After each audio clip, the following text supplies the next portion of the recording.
కాళేశ్వరంపై vigilance commission రిపోర్ట్తో Telangana ప్రభుత్వం action start చేసింది. అధికారుల అవినీతి చిట్టా విప్పుతోంది.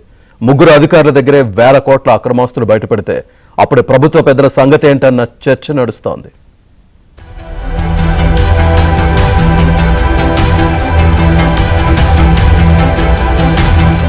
బీఆర్ఎస్ హయాంలో నిర్మించిన కాళేశ్వరం ప్రాజెక్టుపై కాంగ్రెస్ మొదటి నుంచి అవినీతి ఆరోపణలు చేస్తూ వస్తోంది. అది కమిషన్ల ప్రాజెక్టు అని, బీఆర్ఎస్ కు ఏటీఎం అని హస్తం పార్టీ నేతలు విమర్శించేవారు. తాజా పరిణామాలతో అది నిజమేనా అన్న అనుమానాలు పొలిటికల్ సర్కిల్స్ లో వ్యక్తమవుతున్నాయి. మేడిగడ్డ బ్యారేజ్ 7వ బ్లాక్ లో పిఎస్ కొంగిన సంఘటన దేశవ్యాప్తంగా సంచలనమైంది. అధికారంలోకి వచ్చిన వెంటనే కాంగ్రెస్ ప్రభుత్వం దానిపై విచారణకు ఆదేశించింది. National dam safety authority, vigilance commission విచారణ చేసి ఇప్పటికే ప్రభుత్వానికి నివేదిక అందజేశాయి.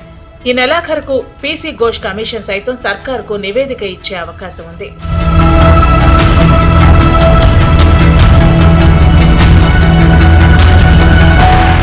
విజిలెన్స్ కమిషన్ తన రిపోర్టులో సంచలన సిఫార్సులను ప్రభుత్వానికి చేసింది.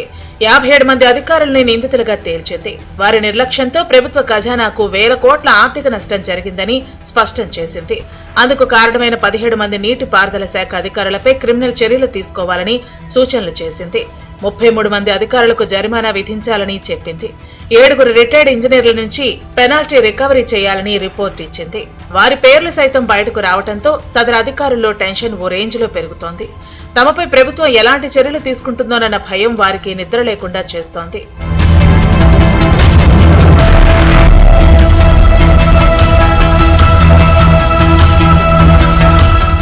విజిలెన్స్ కమిషన్ ఇచ్చిన రిపోర్టుతో ప్రభుత్వం అవినీతి అనకొండలపై యాక్షన్ మొదలుపెట్టింది. అప్పట్లో కాళేశ్వరం ప్రాజెక్టు నిర్మాణంలో పనిచేసిన అధికారులపై ఏసీబీ వరుసపెట్టి దాడులు చేస్తోంది. మాజీ ఈఎన్సీ హరిరాం నాయక్, చొప్పదండి ఈఈ నూనె శ్రీధర్ ఇళ్లపై దాడి చేసి వారిని అక్రమాస్తుల కేసులో జైలుకు పంపింది.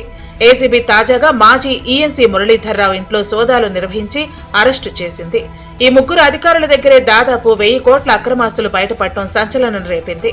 అధికారుల వద్దనే వేల కోట్ల ఆస్తులు బయటపడితే మరి అప్పటి లీడర్ల సంగతేంటనే చర్చ పొలిటికల్ సర్కిల్స్ లో జోరుగా సాగుతోంది. వారి ఇళ్లలో సోదాలు చేస్తే ఇంకెన్ని వేల కోట్లు బయటపడతాయోనని అనుమానాలు వ్యక్తమవుతున్నాయి. కాళేశ్వరం అనేటటువంటి అతిపెద్ద కుంభకోణంలో ఒక ముగ్గురు అధికారులను అరెస్ట్ చేస్తే, ఏసీబీ దాడులు చేస్తే 1000 కోట్లు రాలినాయి.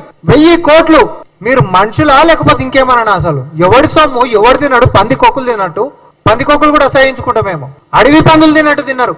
నీటి మీద చేసినటువంటి దగాగాక రాష్ట్ర భవిష్యత్తుని ఆర్థికంగా అతలాకుతలం చేసుకుంటా అప్పనంగా అడ్డగోలుగా పీక తిన్నటువంటిది ఈ రోజు ఆ ఏసీబీ రేట్లలో పడ్డటువంటి అధికారులను చూస్తే మనకు అర్థమవుతుంది. ఆ స్థాయిలో ఉంటున్నటువంటి అధికారుల కాడనే వేల కోట్ల రూపాయలు రాలితే ఇక నిర్ణయాలు తీసుకొని అన్ని తెలివితేటల్ని రంగరించి కట్టినటువంటి జోబులు ఎన్నెళ్ళాలి. రేవంత్ ప్రభుత్వం తదుపరి టార్గెట్ అప్పటి ప్రభుత్వ పెద్దలేనన్న చర్చ మొదలైంది. అయితే పీసీ ఘోష్ కమిషన్ నివేదిక అందాక పూర్తిస్థాయి యాక్షన్లోకి దిగాలని భావిస్తున్నట్లు సమాచారం. ఈ నెలాఖరుతో ఘోష్ కమిషన్ గడువు ముగుస్తూ ఉండటంతో నివేదికలో ఎవరిని దోషులుగా తెలుస్తుందన్న ఉత్కంఠ పెరుగుతోంది. వచ్చే నెలలో అసెంబ్లీ సమావేశాలు నిర్వహించాలని ప్రభుత్వం నిర్ణయించింది. ఈ సమావేశాల్లో కాళేశ్వరం ప్రాజెక్టు, కుంగుబాటు, అవినీతి, విజిలెన్స్ రిపోర్ట్, పీసీ నివేదికల్ని అసెంబ్లీలో పవర్ పాయింట్ ప్రజెంటేషన్ ద్వారా ప్రజలకు వివరించాలని ప్రభుత్వ పెద్దలు ప్లాన్ చేస్తున్నారు.